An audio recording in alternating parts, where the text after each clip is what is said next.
but always asserting tingnan mo.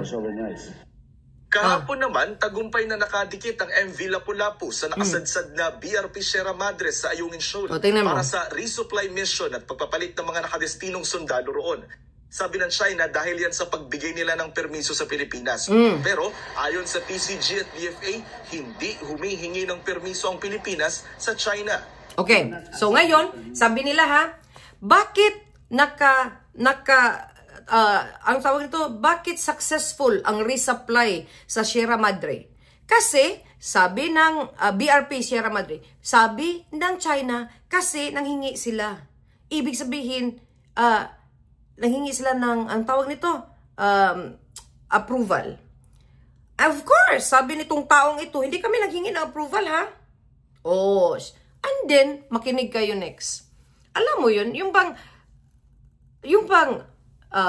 lies over lies, sinungaling, next sinungaling, lahat pagsisinungaling, sasabog talaga kayo, promise. Sabi niya, hindi daw nanghingi ang Pilipinas ng approval. O sige na, sabi mo Permiso sa Pilipinas. Pero ayon sa PCG at DFA, hindi humihingi ng permiso ang Pilipinas sa China.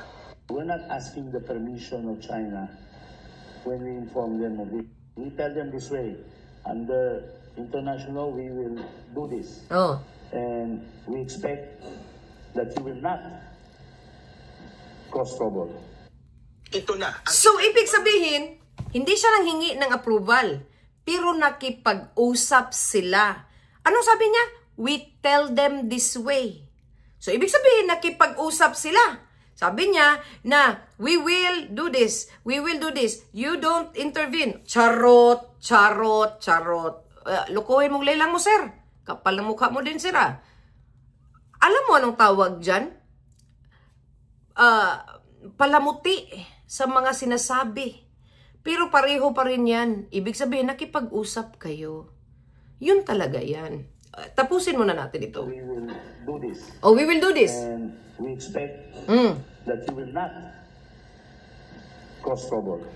We expect that you don't ang ika-5 resupply mission sa Ayungin Shoal matapos magkasundo ang Pilipinas sa China sa kung paano ito gagawin ng hindi maiiwasan ang hindi pagkakaunawaan at miskalkul.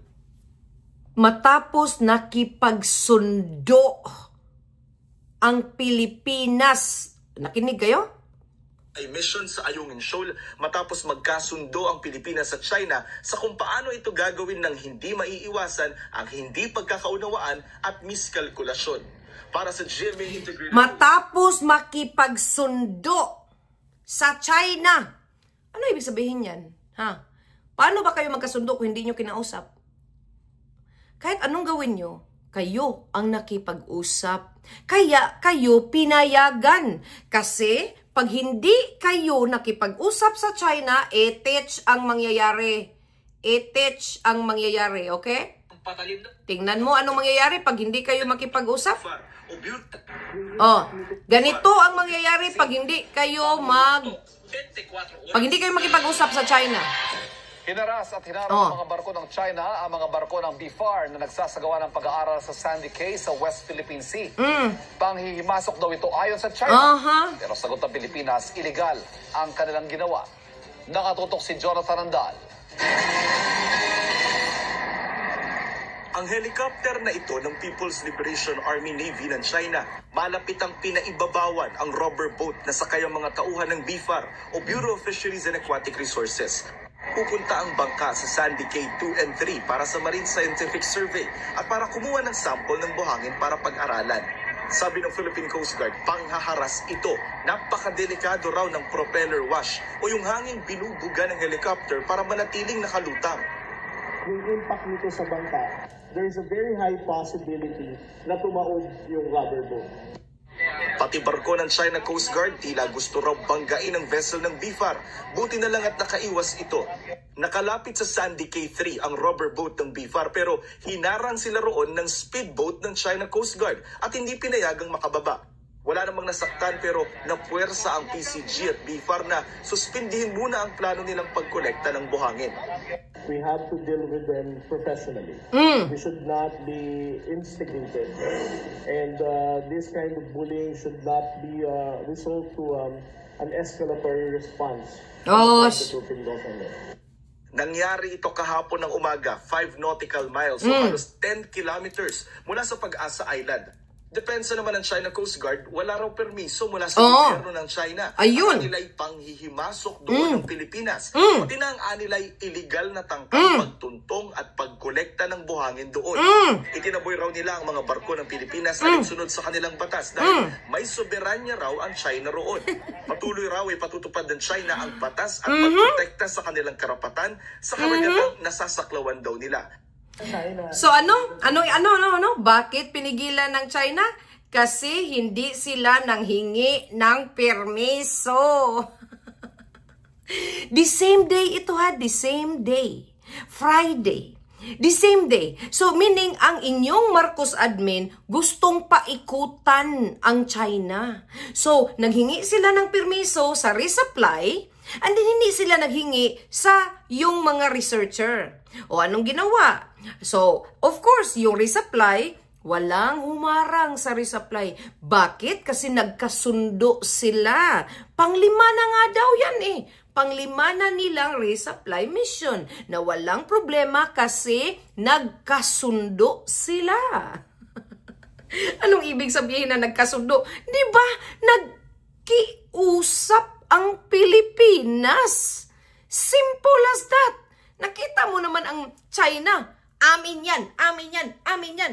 The only way na they will let you go is makipag-usap kayo, makipagsundo kayo. Ngayon, yung isa, kasi gusto nyong paikutan di ba no? Mahilig naman kasi talaga ang Marcos administration na umikot, makipag-submarino.